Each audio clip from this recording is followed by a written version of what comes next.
I put my mental health first before anything. And Have so to.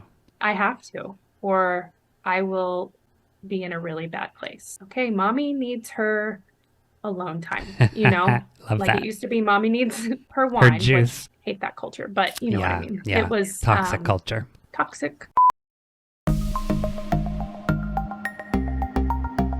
Happy Sober Day, friends. Welcome to the Sobriety Diaries.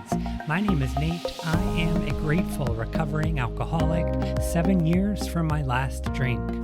The Sobriety Diaries is a video podcast where we share powerful stories of recovery told by those who lived them.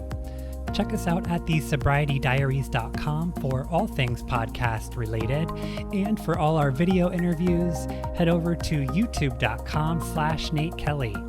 Also, please share this podcast with just one person in your life who may still be struggling. You just never know what they may need to hear today. Recovery is possible.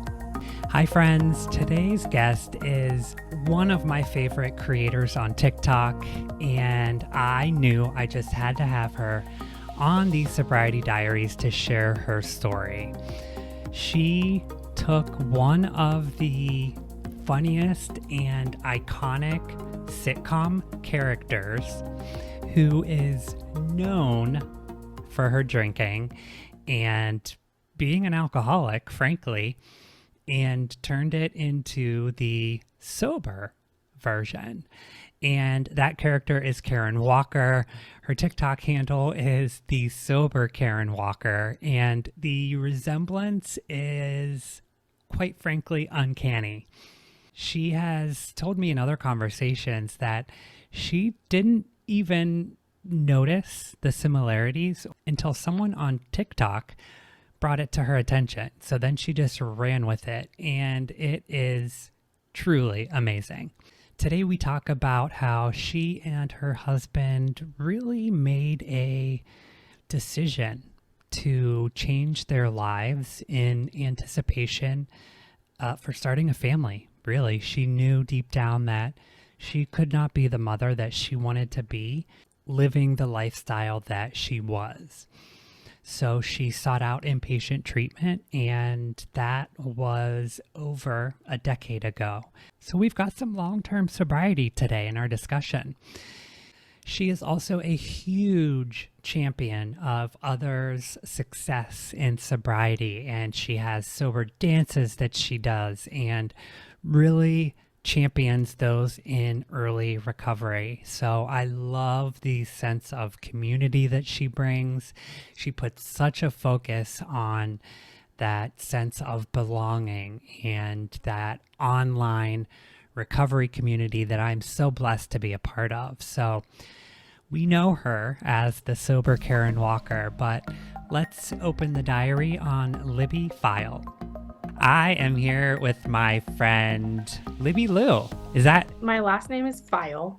I don't know if I've Phyle? ever Okay. shared that with anyone. I don't know. I'm so weird about it. Are we Like, cool to share it on the yeah, pod? you could share it. All right, It's great. cool. I have no shame. No shame in our game. Libby Phyle. Maybe We Phyle. actually met on TikTok, and Yeah. we have shared some time on another podcast and just sort of kept in touch and sort of followed each other's journey. And Yeah. I usually like just to invite you to start when your last drink was and what led up Okay. to it and why it was that Sure. day in particular. Absolutely. So my last drink was April 26th, 2011. Mm. So yeah, actually I was drunk, if you can imagine, and I Yeah, decided, as we tended to be drunk, right? yeah, I was like, I should probably not do this anymore. And I kind of had like a breakdown to my friend. And I think I need help. Like, I was just drinking way too much.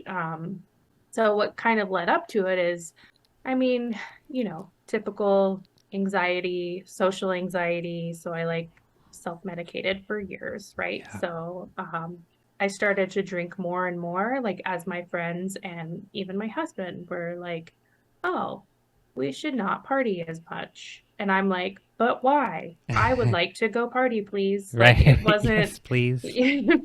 why can't we get drunk during the day on a Sunday? Like, why Right. not? Why can't I skip work and go get drunk? Like, that was just like, I just kept thinking about it all the time. And, I I found would, that too, sort of as my friends were maturing and finding it not yeah, necessary to be wasted all the time. yeah, And I didn't understand why people were sort of falling off yeah, and acting like adults. And that's when right. I tended to start hiding it because of the embarrassment and people not Yeah, wanting to be wasted all the time, as I did.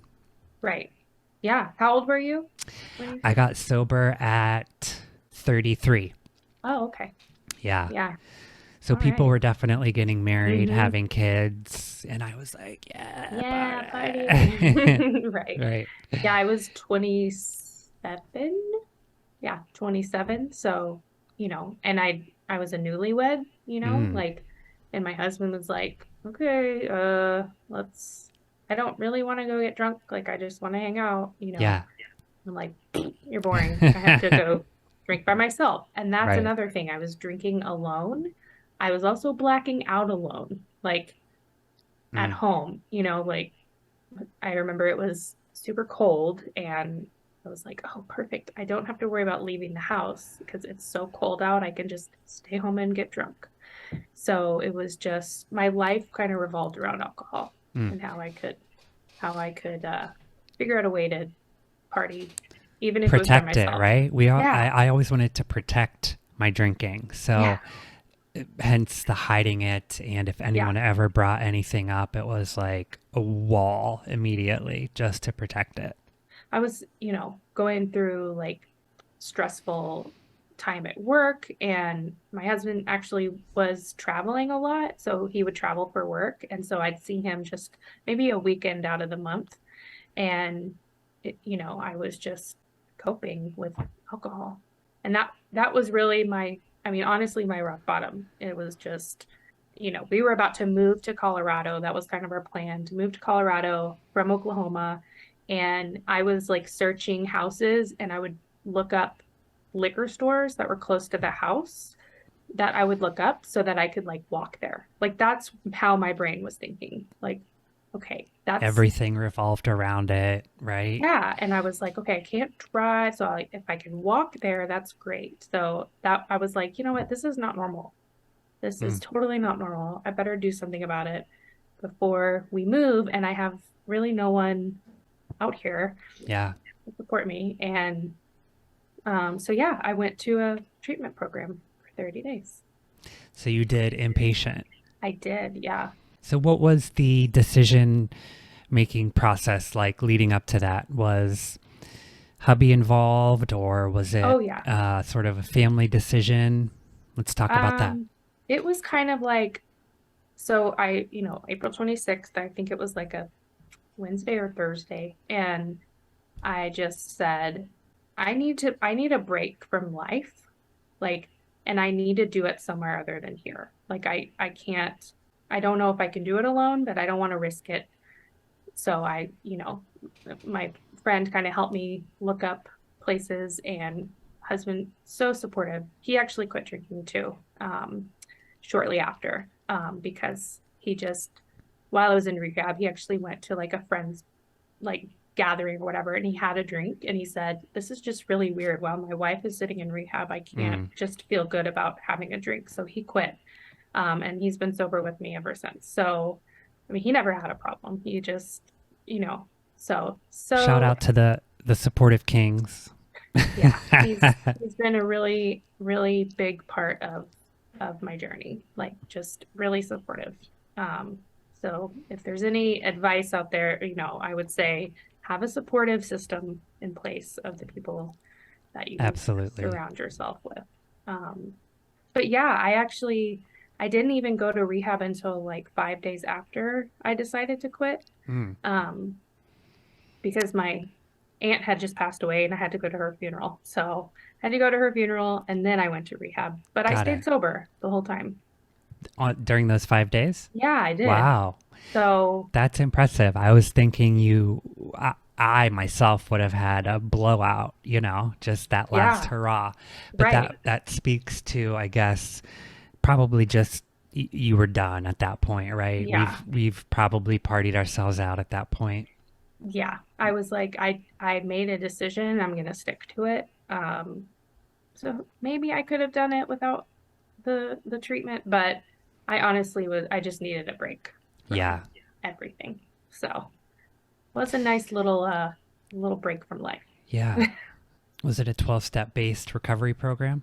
Yeah, it Yeah. was in like a really small town in Oklahoma. So very geared towards AA and, your higher power and all of that. And that was a real struggle for me because I am not a religious person. Yeah. So I had a really hard time with that. And so I didn't really rely on AA for my recovery. I Mm. did it in the program because it was like a requirement, but um yeah, it was very, very religious based, and I'm just not Yeah. that person. So it was difficult.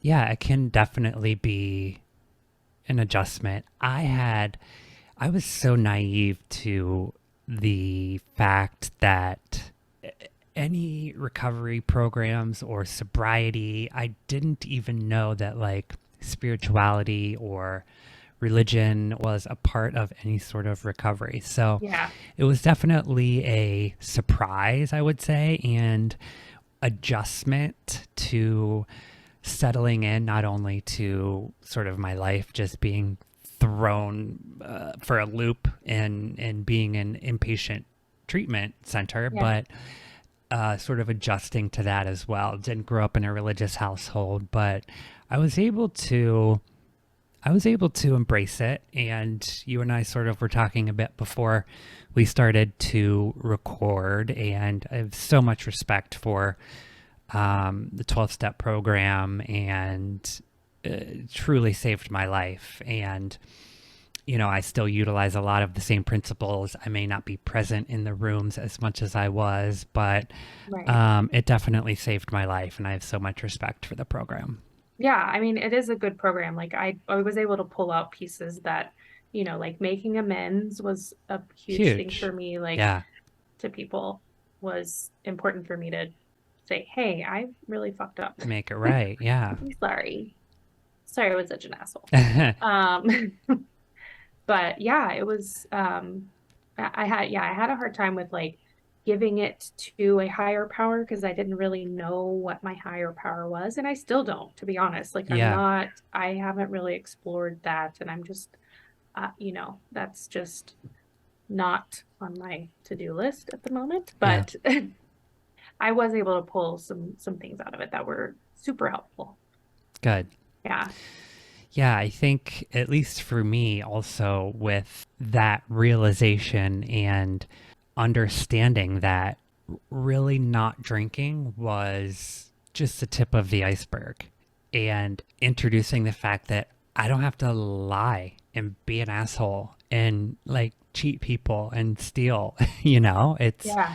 living a better life and being able to close my eyes at night and feel good about the person that I am and the life that I live now.